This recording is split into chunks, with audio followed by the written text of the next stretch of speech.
आतां हांव पंढरपूर पावलो. पंढरपूर पावता तितल्यान म्हाका तो कॉल येयलो कितें भायरसून अननोन नंबराचेर कॉल येयलो कितें तुका मंत्रीपद तुका दिता, ऑलरेडी तुजें जाल्लें आसा, अशे अशे पयशे हांव तुका एमावंट सांगना, अशे अशे पयशे तुमी हेजेर ट्रान्सफर करपाचे आनी तूं डेल्ली येवंक जाय पयशे घेवन, अशें म्हणून म्हाका तो कॉल येयलो.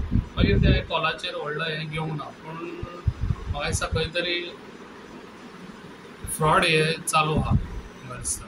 ताका लागून तो विशय मागीर हांवें चड हेतून घेवंक ना, कित्याक म्हाका खबर आहा कित्याक असले फ्रॉड हेज्या पयलीं येयल्ले म्हाका जेन्ना टिकेट हें जाल्ली BJPची, तेन्नाय म्हाका अशें फ्रॉड येयल्ले कितें तुका टिकेट दिता, अमके अमके पयशे आमकां दिवचे म्हणून अशें येयल्लें. पूण हांवें तें चड हें घेवन बसोंक ना. अशें फ्रॉड जाता इतले आमच्या MLAक आनी मिनिस्ट्री हे दितात पळय अशें म्हणटात, जाल्यार हेंकां खंयसर तरी चापटी पडपच जाय. हेंकां खंयच्या रितीन हेंकां धरपाची खूब गरज आसा. खंय अशें फ्रॉड करता पळय ते, कित्याक अशें कोणाचेर विश्वास उरचो ना मागीर असल्या गोश्टीक. ताका लागून म्हाका दिसता गव्हर्मेंटान हेजेर स्ट्रिक्टली एक्शन घेवची आनी जे अशें फ्रॉड करता पळय तांकां भितर उडोवचें म्हाका दिसता.